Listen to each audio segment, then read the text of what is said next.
Hi, welcome back to my channel. Thank you for joining me today. So, I've got a more comfortable setup, somewhere a bit more quieter. So, I'm hoping that you enjoy this new space with me. So, happy Thursday. I hope you're having a wonderful day so far, and I hope your week has been well for you. So here we are, popping on to bring some messages to you. So before I reach for my decks of cards, let's talk a little bit about what I was sensing, what I was feeling. It's like the words wanted to come out quickly, which is really interesting because actually that's similar to this energy. It ties in with what I'm kind of sensing and feeling. Can you feel the earth move under your feet? I mean, I've been feeling this for a few days now. I place my feet on the ground and I can just feel the earth's vibrations. It's like the earth is vibrating as always, but it feels as if it's speeded up. It feels as if it's got more intense in the last few days. Which is also very interesting because we've had the new moon recently. So it's almost as if, because the energy's been hidden for a time, the energy was hidden around this new moon time. There was no moon, you know. You could not see sight of the moon. And it's as though it created this momentum, this speed up, this pulsating, generating energy.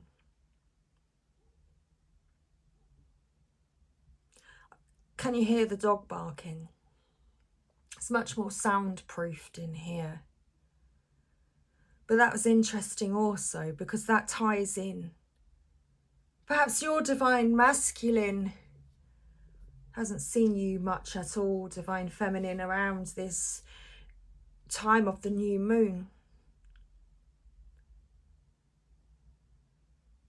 And it was creating this momentum, this build-up of energy within the divine masculine because he didn't know what you were doing, divine feminine. He couldn't see you anywhere. It disturbed his equilibrium because he couldn't see you.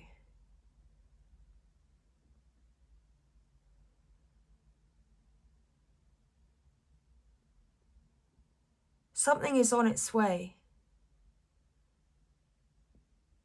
Something is crumbling. And there are shake-ups taking place.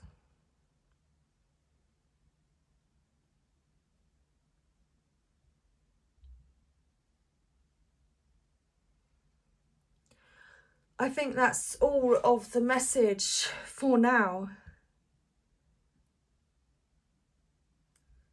And so we shall pull some cards, see if we find out any more, see if this message has any more information to it through the cards today. So, let's begin. Where shall we begin? I know exactly which deck. We're going to actually begin with the Gods and Titans. So let's pull a card just to inform ourselves of the Divine Masculine's current energy at this time. See if there's any coincidence. Okay. So what is the Divine Masculine's most significant energy at this time? Which Gods and Titans oracle best reflects the Divine Masculine's energy at this current time? Okay, let's go. Let's go. We've got a card, so they want me to stop because it just flew up and landed on top of my hand. We have Dionysus, ecstasy.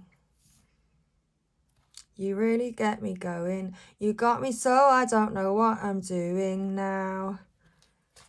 I don't know why. It's not even the song. It's like an old mashup, isn't it? Altruism at the bottom of the deck. Prometheus.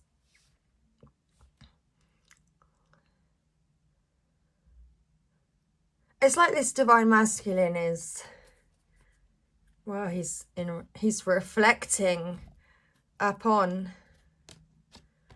this time with you, Divine Feminine. Longing to see you again.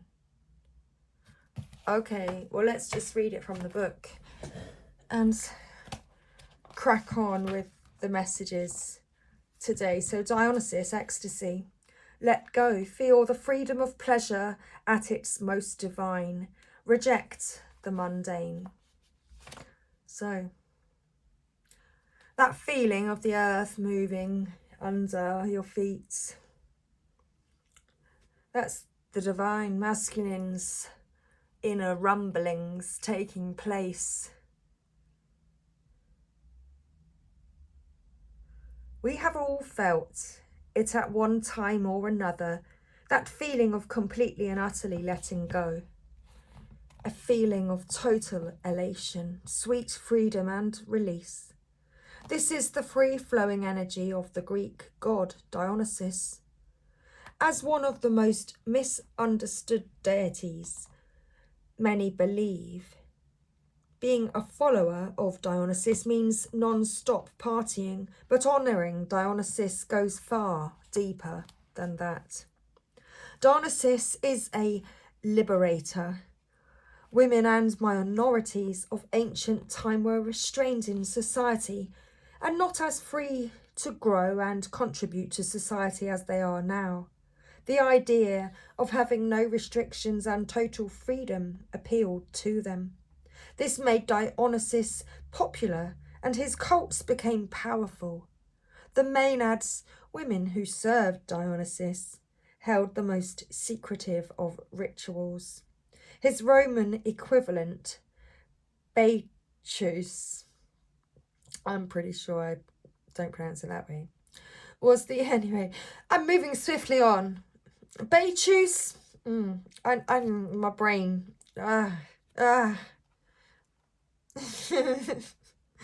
was the inspiration of the famous, oh my goodness,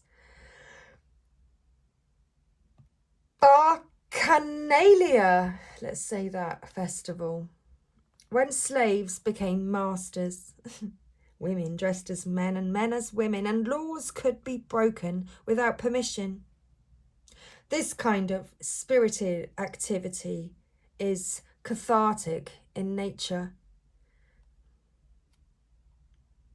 Interesting.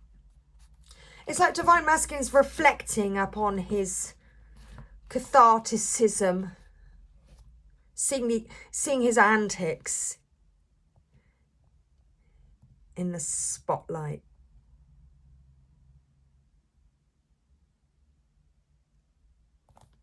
Okay, we're moving along. This kind of spirited activity is cathartic in nature. It allows change in body, mind and spirit, birth, death and rebirth, which allows a fresh and revitalized start. Divine Masculine was residing in this energy because he wanted to connect with Divine Feminine energy. He wanted to go to that place once again.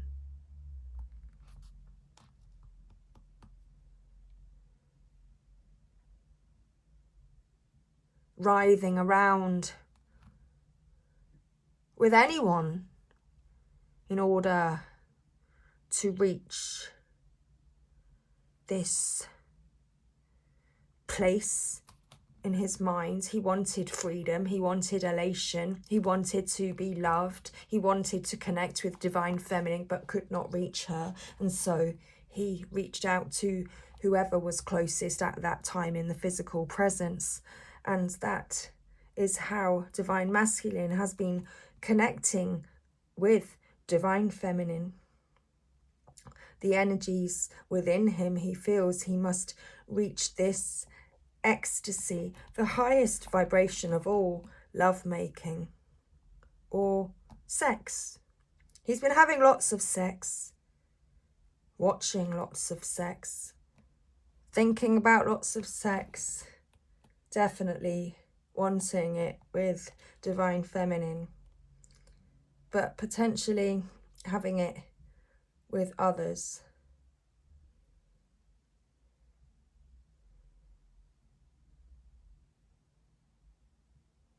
He's seeking this higher vibration.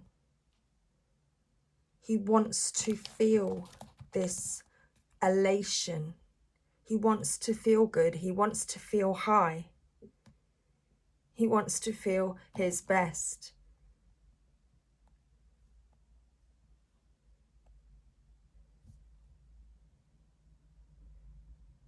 But within that energy, you know, there's a waste of the creative energy. The creative energy is being wasted just through ejaculation. It's like, well, there's more to you. Use that energy for connect with that energy, with that drive, with that passion.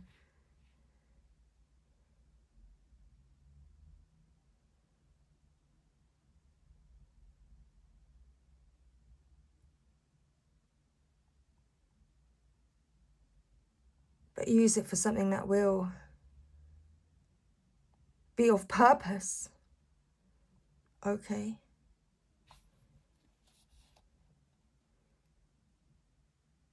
Seeing himself in a new way.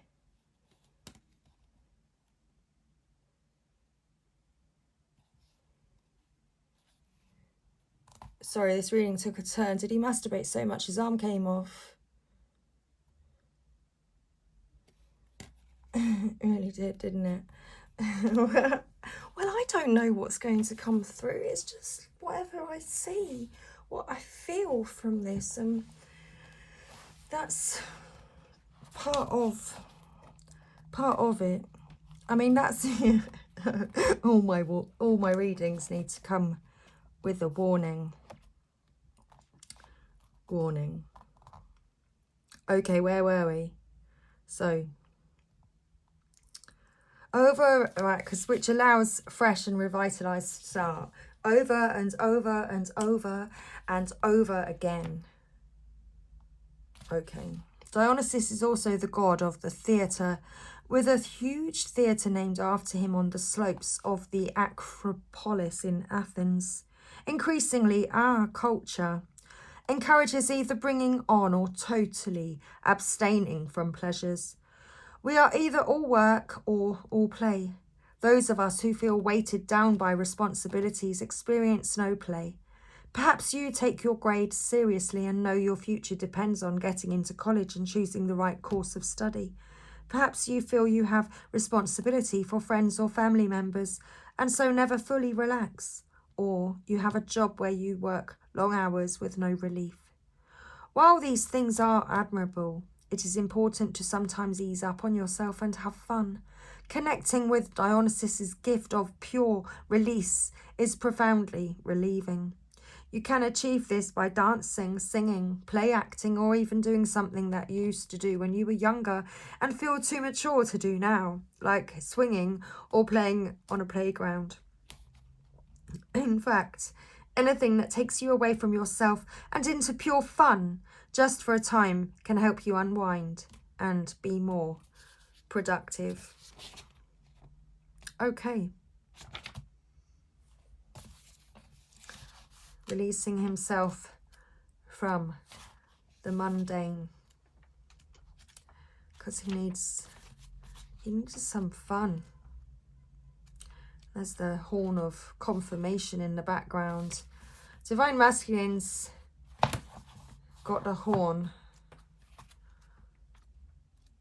and the earth is moving.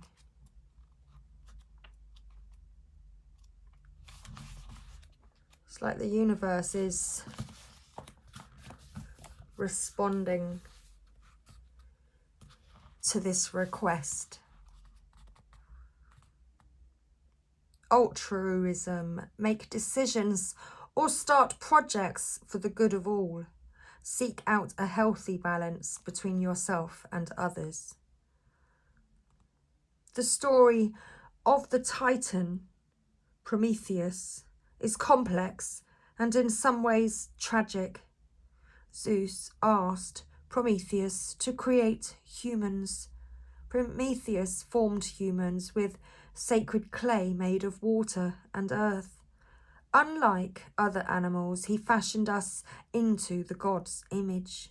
These new beings became beloved to Prometheus, even though we have no fur for warmth or great teeth for protection, and we lead short lives and possess few skills to help us survive. Feeling pity for his magnificent creations, Prometheus decided to help us, although he knew doing so would bring Zeus's wrath down on him. He tricked Zeus into choosing a lesser type of sacrifice from humans. In retaliation, Zeus took the vital gift of fire from mankind. Prometheus knew that fire was necessary to human survival and that it will allow us to grow and thrive. Art and skills like metalworking would only blossom with fire. So Prometheus crept into Zeus's own hearth and, lighting a small flame within a stalk of giant fennel, took the fire and escaped. In retribution, Zeus instructed Hephaestus, god of fire, metal and metalworking, to fashion women to distract men and to rivet Prometheus to a mountain. There, a great eagle would pick at Prometheus's liver until sunset every day, when the organ would magically regrow, so he could relieve the same agony each day for eternity. Heracles eventually slew the eagle and freed Prometheus. Today, we know how important altruism, regard and consideration for others is, especially in a world that has grown as unequal to ours has.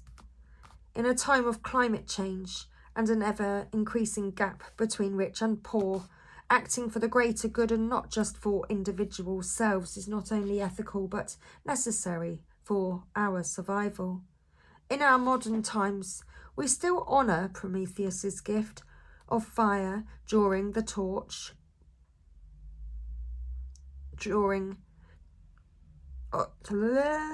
gift of fire during the torch relay of the Olympic Games. We watch as the flame is lit and then passed through many hands and many countries, uniting all in respect and equality. How interesting.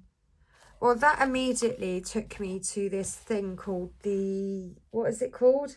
It's called a salmon run. There's a salmon run going on at the moment in the UK, in the southwest of the UK. I'm not quite sure where else it's going. It's a salmon relay race, apparently. There's a salmon relay race going on today, or at some point, or soon. It's not, maybe not today, but it's soon. And there's all these different points, so they kind of need people to stand at different points that would be willing to take part and yeah, pass the salmon along, watch the salmon trail, see how the salmon gets to the sea. See how the salmon gets to the sea. Well, okay. That reading kind of took me to another place, and I'm really not sure if, well, let's just see what's in the middle of the deck. Let's just continue. Travel. There you go. Go and have some fun. Take part in the salmon run. Okay, I think that's the message after all. It took a weird turn. Who knows? Okay, I'll be back.